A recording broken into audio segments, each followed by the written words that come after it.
ఎక్కి కొండపోచమ్మల పడ్డాయి.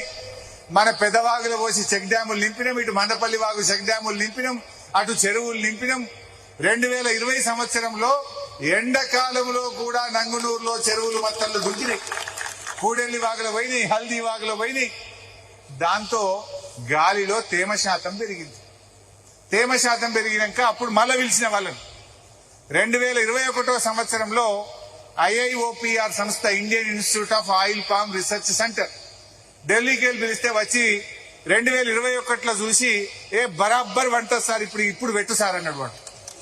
అంటే 2018లో పండదని చెప్పిపోయిండు, 2021లో వస్తే పండుతుంది సార్, సూపర్ వంటది అన్నాడు. ఎందుకు ఆ మార్పు ఏంది? ఆ మార్పు కాళేశ్వరం ప్రాజెక్టు, కేసీఆర్ కలల ప్రాజెక్టు, కాళేశ్వరం ప్రాజెక్టు వల్ల ఈ ప్రాంతంలో ఇవాళ ఆయిల్ పామ్ పంట వండుతుంది. ఈ ప్రాంతంలో ఈ ఫ్యాక్టరీ వచ్చిందంటే కాళేశ్వరం, ఆయిల్ పామ్ పంట పండుతుందంటే కాళేశ్వరం, రైతుల జీవితాల్లో వెలుతురు వచ్చిందంటే కాళేశ్వరం, బోరు బండ్లు మాయమైనాయంటే కాళేశ్వరం. ఇది కాదా? ఎండాకాలం వచ్చిందంటే బాయిలు పుడకదీసుడు, బోర్లు గుద్దుడు, చెవులో కమ్మలు అమ్ముకునుడు, ఆయనతో మెడ మీద ఉన్న గుండ్లు అమ్ముకునుడు, బోరు పొక్కలలోనే పోసినాం కదా పైసలన్నీ. ఇవాళ బోర్ వేస్తుంది ఎవరన్నా? ఎవరి బోరు చూసినా 4 ఇంచులు 3 ఇంచులు వస్తుంది. బాయిలలో మీదికే చెంబుతో నీళ్లు ముంచుకునేటట్టు బాయిలు నిండుగా ఉన్నాయాలే ఇప్పుడు. కలగండమా ఎప్పుడన్నా? ఆ కళలు నిజం చేసింది కాళేశ్వరం, ఆ కళల్ని నిజం చేసింది కేసీఆర్. ఆ కళల ఫలితమే ఈరోజు ఆయిల్ పామ్ పంట, ఈ ఫ్యాక్టరీ అని చెప్పి నేను గుర్తు చేస్తా ఉన్నా. ఎవడో తెలియకేందో మాట్లాడతారు. ఈ కాంగ్రెస్ వాళ్ళ కథ ఎట్లుందంటే మంది కుట్టిన బిడ్డ కూడా నా బిడ్డ నేను ముద్దించుకునేటట్టు అనుకోవడం. కాంగ్రెస్ వాళ్ళ కథ కూడా గట్లే ఉన్నది. అసలు ఈ ఫ్యాక్టరీ వటికినే వచ్చిందా? ఈ ఆయిల్ పామ్ ఉతికినే వచ్చిందా? అసలు ఆయిల్ పామ్ పెట్టుర్రా భయ అంటే ఎవ్వరు చూసినా భయపడుతురు. ఏందో ఈసారి ఊకెంబడబడుతుండు అందరు. మా ప్రభాకర్ అన్నట్టు రోజు టెలికాన్ఫరెన్స్ పెట్టుడు, పెద్ద రైతులను దొరకబట్టుడు, ఎంబడబడు. వీళ్ళని ఎంబడబడ్డా. ఫస్ట్ నువ్వు పెట్టన్నా అన్న, ఇగో మా పల్లా రాజేశ్వరరెడ్డి పెట్టిండు. ప్రభాకర్ అన్న పెట్టు అన్న, ఎంబడబడితే అన్న 25 ఎకరాలు పెట్టిండు. దేశపెత్త ఎంబడబడ్డా, నువ్వు కూడా పెట్టండి, ఈయన 7 ఎకరాలు పెట్టిండు మా దేశపెత్త అన్న. మా శ్రీకాంత్ పెట్టిండు. పెట్టనోళ్ళు లేరుగా. నేను కనబడితే మా లీడర్లను ఆయిల్ పామ్ పెట్టినావా అని ముందు మీరు పెట్టనే రైతులు పెడతారు అని ఎంబడబడుతుంది. అట్లా పెట్టంగా ముందుకు సాగింది. అంటే ఒక ఆయిల్ పామ్ పెట్టాలంటే అపనమ్మకం ఉండే. ఏందో ఇది కొత్త కథ చెప్తుండు. బంగారమోలో ఏమో 2 పసళ్ళు మంచి కాళేశ్వరం వచ్చింది, వట్టిగానే వరి పంట బ్రహ్మాండంగా వండుతుంది, అల్కగా వండుతుంది, ఇది ఏంది ఈ ఆయిల్ పామ్ అనుకున్నారు. ఎందుకంటే మనం వరి వండుతుంది, ఎకరాన 30,000 కంటే ఎక్కువ మిగులుతలేవు. వానకాలం 30, యాసంగి 30-60,000. రాళ్ల వాన పడితే ఉత్తదే. ఏదన్నా చీడపీడ బాధ దోమపోటు తగిలితే అది ఉత్తదే. ఎప్పుడు ఏమయ్యేది తెలియదు. ఆ 60,000 కూడా పక్కా మిగిలేదు లేదు. ఇప్పుడు ఈ రేవంత్ రెడ్డి పుణ్యమా అని ఆయన ఎరువు దొరకకపోతే అది కూడా ఉత్తదే అయిపోయింది. అవి ఎరబడుతున్నాయి. ఇట్లాంటి వాటి బాధలు లేకుండా ఎకరాన 150,000 రూపాయలు బంగారమోలే జీతం పడ్డట్టు పడే పంట ఆయిల్ పామ్ పంట. అది మా వేమలెంకన్న కూడా పెట్టిండి. నేను చెప్తే బతిలాడితే మొదలు పెట్టింది, ఇప్పుడు కోతకు వచ్చింది. ఇట్లా ఎంతో మందిని కనబడితే ఎంబడబెట్టి బాలమలతో కూడా పెట్టించిన. ప్రతి ఎంపీపీ జెడ్పీటీసీ ఎంబడబెట్టి పెట్టించిన.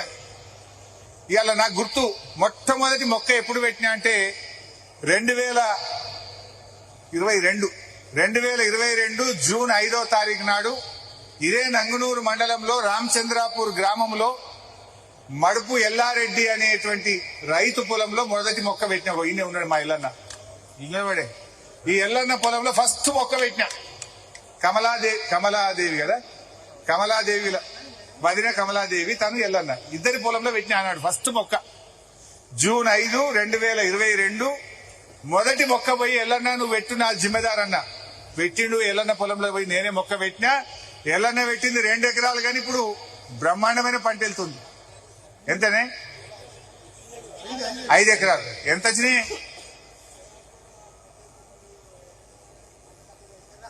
ఎన్ని పైసలు వచ్చినాయి ఇప్పటికి? 5 లక్షలా? ఈడ ఇన్కమ్ ట్యాక్స్ లేదు, వ్యవసాయానికి ట్యాక్స్ ఫ్రీ, భయపడేది లేదు, ఇన్కమ్ ట్యాక్స్ ఏం లేదు. అయితే కూర్చో ఎల్లన్న, కూర్చో. అదే అయితే ఎల్లన్న చెప్పినట్టు మొక్కలు పెట్టుండే భయపడదు. అరే నా జిమ్మెదారు పై నేను అట్లా అబద్ధం చెప్తానా? నేను ఏడికి పోతా? మీ ఎమ్మెల్యేని కదా, నేను తప్పు చెప్తానా?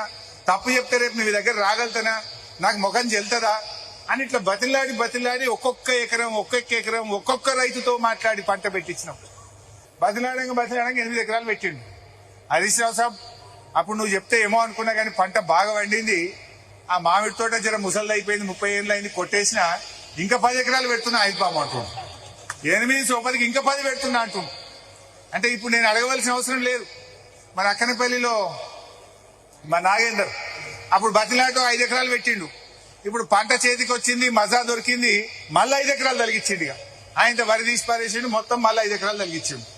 ఇట్లా ఇప్పుడు నేను చెప్పవలసిన అవసరం లేదు. ఇక రైతులే ఒకళ్ళు చూసి ఒకళ్ళు ఆ పెట్టిన అయితే ఇంకో 4 ఎకరాలు ఇంకా 3 ఎకరాలు ఉన్న భూమి కూడా మొత్తం ఆయిల్ పామ్ పెడుతున్నారు. అంటే ఇది నిజంగా లాభసాటి పంట, ఈ పంట మేలు జరుగుతుంది అని చెప్పి ఇవాళ ఎంతో మంది రైతులు ముందుకు వస్తా ఉంటే నాకు చాలా సంతోషం కలుగుతా ఉంది.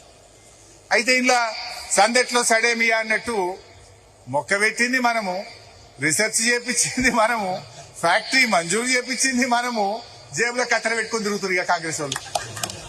ఇక యాడే ఉంటాడో రిబ్బన్ కత్తిరిస్తుడు, పెట్టుడు లేదు కట్టుడు లేదు కానీ రిబ్బన్ మాత్రం కత్తిరిస్తురు. ఇది ఒకటి కొత్త కథ మోపోయింది. వీడికి వస్తారట్టు ఇంకా వచ్చి రిబ్బన్ కత్తిరిస్తాం ఇక అంత మేమే మోసినట్టే, ఇక బరువు మోసినట్టే. ఇది ఎవరు పెట్టించిండ్రు, ఎవరు దండాడిండ్రు, అసలు ఈ నీళ్లు ఎట్లా వచ్చినాయి, ఆ చెక్ డ్యామ్లు ఎట్లా కట్టిండ్రు, ఆ చెరువులు ఎట్లా అయినాయి, కాళేశ్వరం నీళ్లు వీడికి ఎట్లా ముట్టినాయి, ఈ నర్సరీలు ములుక్ కాడ ఒక నర్సరీ పెట్టినాం, రంగనాయక్ సాగర్ కాడ ఒక నర్సరీ పెట్టినాం, ఈ హుస్నాబాద్ కాడ ఒక నర్సరీ పెట్టినాం. ఆయిల్ పామ్ మొక్కలు పెంచడానికి కూడా 3 నర్సరీలు పెట్టి తండ్లాడి మొక్కలు పెంచి రైతులకు ఇచ్చి దీన్ని అంత చేసి పెడితే ఇక మేము తిరిగి వస్తామన్నట్టు వచ్చింది. ఈ రకంగా జరుగుతా ఉంది. ఏమంటవే వంట అయినాక గంట తిప్పినట్టు అంటుండు మల్లన్న. అయితే ఇలా విత్తనం నాటింది బీఆర్ఎస్ ప్రభుత్వం, కానీ పండ్లు తినడానికి మాత్రం కాంగ్రెస్ వాళ్ళు బయలుదేరలేదు. మొక్క పెట్టింది పెంది బీఆర్ఎస్, ఆ పండ్లు వస్తే మాత్రం ఇక మేము తెంపుకుంటామంటూ. అమాయకులు అంత ప్రజలకు తెలియదా దాని వెనుక చెమట చుక్కలు ఎవరికి పడ్డాయి, దాని వెనుక తండ్లాట ఎవరి, ఈ నీళ్ళు ఆడికేలు వచ్చినాయి, ఈ మొక్కల ఆడికేలు వచ్చినాయి, ఈ ఫ్యాక్టరీ ఆడికేలు వచ్చింది తెలియదా. ఈ ఫ్యాక్టరీ ఆ రోజు నిరంజన్ అన్న వ్యవసాయ శాఖ మంత్రిగా ఉండే, ఆ రోజు మీరు కూడా ఉన్నారు అందరూ. 13 ఏప్రిల్ 2022 నాడు అప్పటి వ్యవసాయ శాఖ మంత్రి నిరంజన్ రెడ్డి గారిని ఇక్కడ తీసుకొచ్చుకొని మీరందరూ కూడా ఇలా డాష్ మీద ఉన్న వాళ్ళు ఉన్నారు. 2022 ఏప్రిల్ నాడు నిరంజన్ అన్న చేతుల మీదుగా శంకుస్థాపన చేసిన ఫ్యాక్టరీ ఈ ఫ్యాక్టరీ. మన గవర్నమెంట్ ఉండే ఇంకా ఏడాది ముందే స్టార్ట్ అవుతుంది. ఏడాది లేట్ అయింది వీళ్ళు పట్టించుకోక, ఇంకా ఏడాది ముందే స్టార్ట్ అవుతుండే. ఎంత గొప్ప టెక్నాలజీ అంటే ఇందాక అన్న చెప్పినట్టు దేశపతి ప్రభాకర్ అన్న చెప్పిండు. ఏంది గోడ్రేజ్ కంపెనీ, నవభారత్ కంపెనీ, పతంజలి అంటే మీకు తెలుసు, పతంజలి కంపెనీ వచ్చి ఫ్యాక్టరీ చూసిపోతుంది. ఎందుకు చూసిపోతున్నారు? రామ్దేవ్ బాబా కంపెనీ వాళ్ళు కూడా వాళ్ళు వచ్చి అరే ఈ టెక్నాలజీ బాగుంది అని చెప్పి వీళ్ళకి ఇప్పుడు ఆర్డర్ ఇచ్చిపోయారు మా దగ్గర ఫ్యాక్టరీ పెట్టుమని. అంటే మనం ఆ రోజు మన ప్రభుత్వం ఉన్ననాడు ఇది మలేషియా, అంటే పామాయిల్ కు పుట్టిన ఇల్లు మలేషియా. అక్కడ టెక్నాలజీ బాగుందని తెలుసుకొని ఆ దేశం వాళ్ళ నుంచి టెక్నాలజీ తెప్పించి ఆ టెక్నాలజీతో ఈ ఫ్యాక్టరీ కట్టించినాం. దీని వెనుక కూడా రైతులకు లాభం ఉంటుంది. జనరల్ గా ఏమైందంటే 100 టన్నుల ఆయిల్ పామ్ గెలలు పంపితే 20 టన్నుల నూనె వెళ్తుంది. అన్ని ఫ్యాక్టరీలు 19 టన్నులు వెళ్తే ఈ ఫ్యాక్టరీ 20 టన్నులు వెళ్తుంది, ఇంకొక టన్ను నూనె ఎక్కువ వెళ్తుంది ఇలా. ఇది అంత మంచి టెక్నాలజీ. ఇలా భారతదేశంలో ఏ ఫ్యాక్టరీ అయినా ఈ 100 టన్నుల పామాయిల్ గెలలు పంపితే 19 టన్నులే నూనె వెళ్తున్నది. కానీ మనం పెట్టిన ఫ్యాక్టరీలో 20 టన్నుల నూనె వెళ్తుంది, 1 టన్ను ఎక్కువ వెళ్తుంది. ఇది ఏంది? ఈ ఆయిల్ ఫెడ్ అనే కార్పొరేషన్ ద్వారా ఈ ఫ్యాక్టరీ పెట్టినాం. ఇది ప్రైవేట్ కంపెనీ కాదు, గవర్నమెంట్ కంపెనీ. దీని లాభాలు ఎటుపోతాయి? రైతుకే వస్తాయి. 19 టన్నులు వస్తే 19 టన్నుల పామాయిల్ అమ్మితే ఎన్ని పైసలు వస్తాయో దాన్ని ఎకరానికి ఇంత అని రైతుకు వంచింది.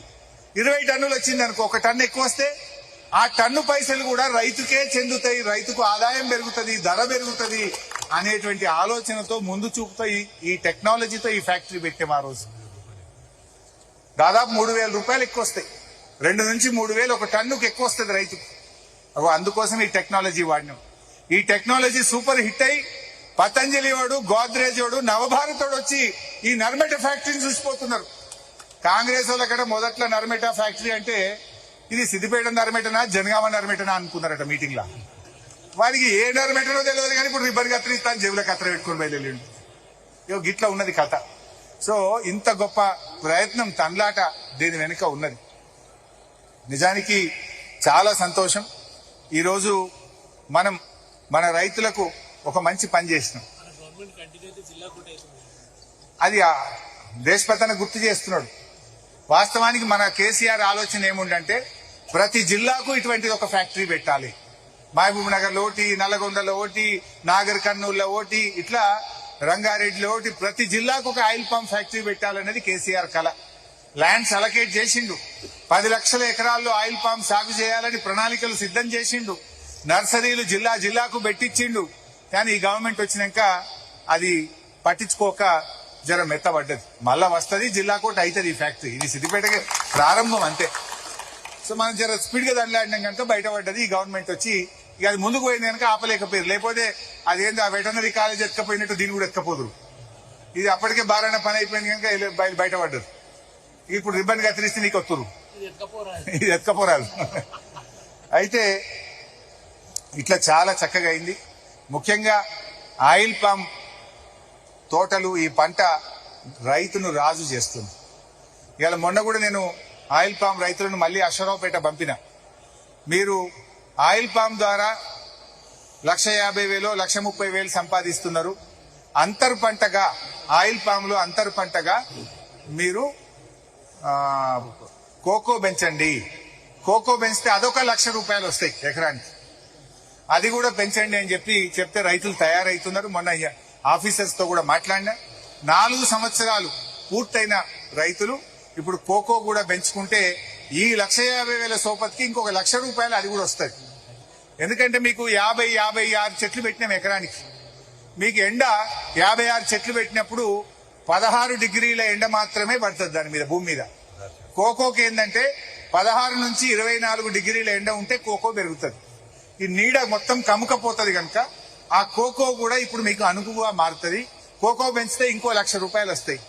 ఇప్పుడు 1,50,000 ఇది, ₹1,00,000 కోకో, 2,50,000 ఎకరానికి గంపగుత్త జీతం పడ్డాక నిజంగా రైతు రాజు గాడాయిగా.